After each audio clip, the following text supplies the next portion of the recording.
Mesdames et messieurs, Volodymyr Zelensky a très chaud.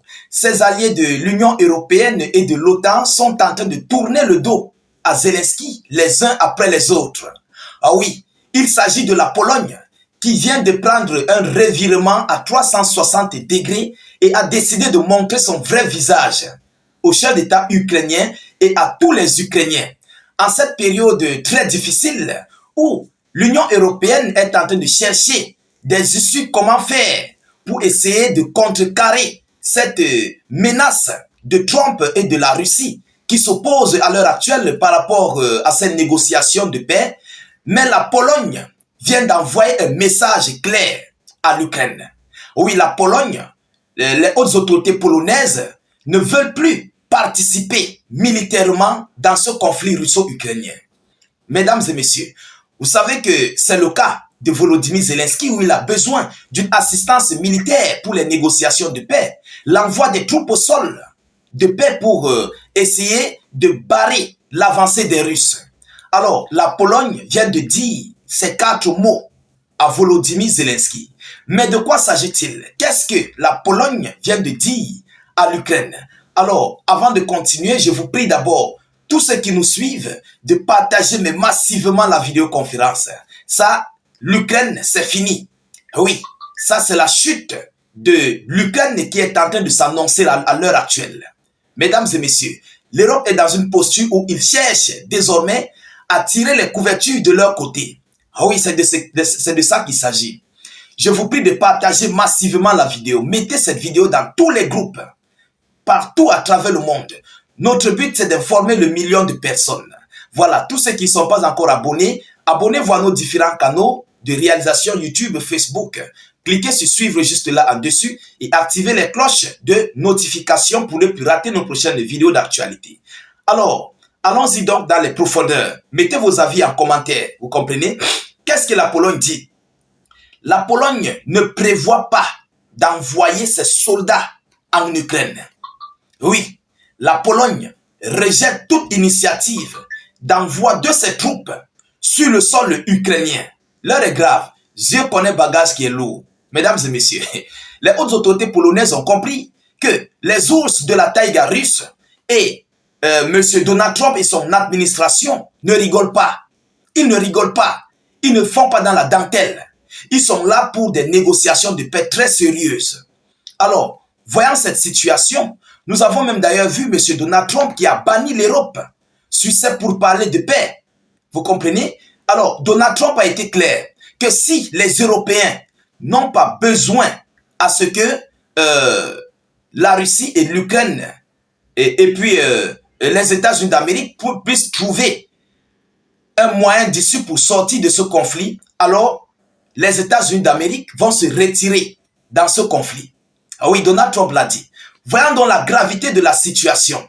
Si les Européens veulent bomber le torche, mais la Russie va marcher sur l'Ukraine. Alors, qui seront perdants? Mesdames et messieurs, allons-y dans les profondeurs.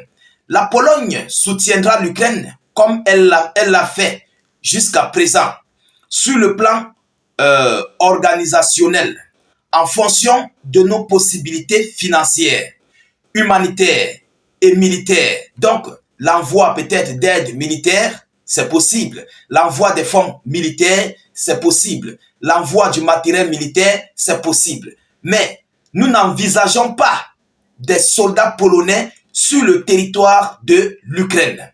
Voilà ce que la Pologne vient de dire à M. Volodymyr Zelensky. Alors, qui l'a fait? A déclaré lundi à la presse le premier ministre polonais, Donald Tusk. Il se rendra dans la foulée à Paris pour une réunion informelle relative à l'Ukraine et à la sécurité de l'Union, à la sécurité de l'Europe. Donc, selon M. Donald Tusk, il est complètement impossible pour lui et son administration d'envoyer des soldats de paix, pas des soldats de guerre, des soldats de paix en Ukraine. Mesdames et messieurs, est-ce que ça ce n'est pas un moyen pour lâcher l'Ukraine? Je crois qu'en ce moment, Volodymyr Zelensky doit comprendre que l'heure n'est plus à la rigolade. Il doit comprendre que les hautes autorités polonaises ou bien ses alliés de l'Union européenne et de l'OTAN sont en train de se retirer, mais complètement dans ce conflit ou bien dans ce jeu que depuis plus de 3 ans maintenant, ils sont en train de mettre sur pied pour faire face à la Fédération de Russie. Parce que qui dit envoyer des soldats de paix, dit provoquer la Fédération de Russie. Et la Russie ne va pas pardonner. Parce que la Russie avait dit et ils ont rejeté toute procédure d'envoi des troupes de paix ou bien une quelconque force militaire sur le sol ukrainien. Vous comprenez?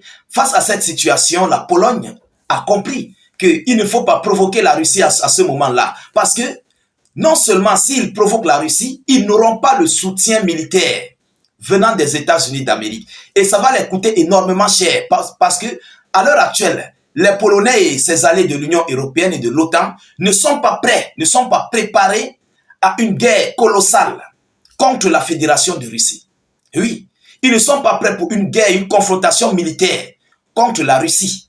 Parce que la Russie, en fait, a stocké du matériel. Et la Russie est prête à affronter l'OTAN complet, y compris même les États-Unis d'Amérique à l'intérieur.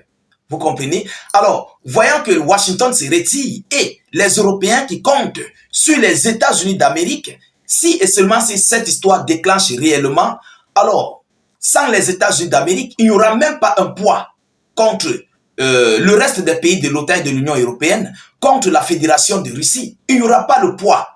Alors, les hautes autorités polonaises ont donc décidé de ne même pas y penser, de ne même pas participer à cette initiative d'envoi de leurs soldats de paix ou bien de leurs quelconque soldats sur le sol ukrainien. Bon, c'est vrai, il y a des mercenaires polonais, ceux-là qui signent des contrats avec l'Ukraine unilatéralement sans faire part à leur gouvernement. Ça existe.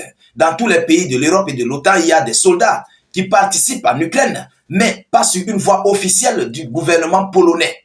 Vous comprenez? C'est ce que M. Donald Tusk veut faire comprendre à l'Ukraine et à Volodymyr Zelensky. Alors, en tout état de cause, l'Ukraine ici vient de perdre d'abord militairement le soutien de la Pologne. Ah oui, il a perdu. Et si Volodymyr Zelensky ne veut pas comprendre, je crois que dans les prochains jours à venir, ça serait très crucial pour lui. Ça serait crucial. Vous comprenez? Parce que par rapport à cette histoire, la Russie, dès lors qu'ils vont essayer de le faire, dès que l'Union européenne, les OTANiens vont essayer d'envoyer des troupes, ça serait une autre phase d'un autre conflit majeur. Et ils ne vont pas supporter parce qu'ils n'ont pas les moyens militaires, ils n'ont pas les moyens économiques. Vous comprenez? Voilà ici la réelle chose, la réelle décision que la Pologne vient de prendre vis-à-vis des hautes autorités ukrainiennes. Et à l'heure où je vous parle, Volodymyr Zelensky est remonté. Il est remonté par rapport à cette décision que la Pologne, le premier ministre polonais, en tant que chef de gouvernement, vient de prendre ici par rapport à cette décision d'envoi de ses troupes sur le sol ukrainien. Et vous savez que c'est l'initiative de l'Union européenne. C'est leur initiative, c'est leur but en fait, d'envoyer des soldats de paix. Pourquoi? Pour cacher la mascarade de leur échec. Vous comprenez? Et non seulement pour allonger aussi, pour prolonger ce conflit russo-ukrainien à long terme. Alors, qu'est-ce qui va se passer si les soldats de l'Union européenne sont envoyés sur le sol en Ukraine? Sans soutien militaire des États-Unis d'Amérique, ça serait l'échec total. Vous comprenez? Je crois que les hautes autorités polonaises ont compris qu'il ne faut pas jouer en fait avec le feu. Qui joue avec le feu va finir par se brûler.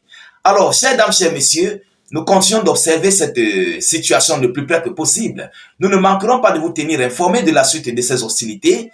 De votre côté, continuez de partager la vidéoconférence au maximum. Mettez-la partout à travers le monde. Mettez suffisamment de j'aime et beaucoup de cœur. Je vous prie de mettre aussi beaucoup de commentaires. Tous ceux qui ne sont pas encore abonnés à nos différents canaux État d'urgence, Facebook, YouTube, veuillez vous abonner au maximum. Ça ne vous coûte que quelques secondes. Vous comprenez, c'est très important. Alors, je vous reviens tout à l'heure pour une prochaine série d'actualités. Soyez encore salués une fois de plus. Ciao, ciao.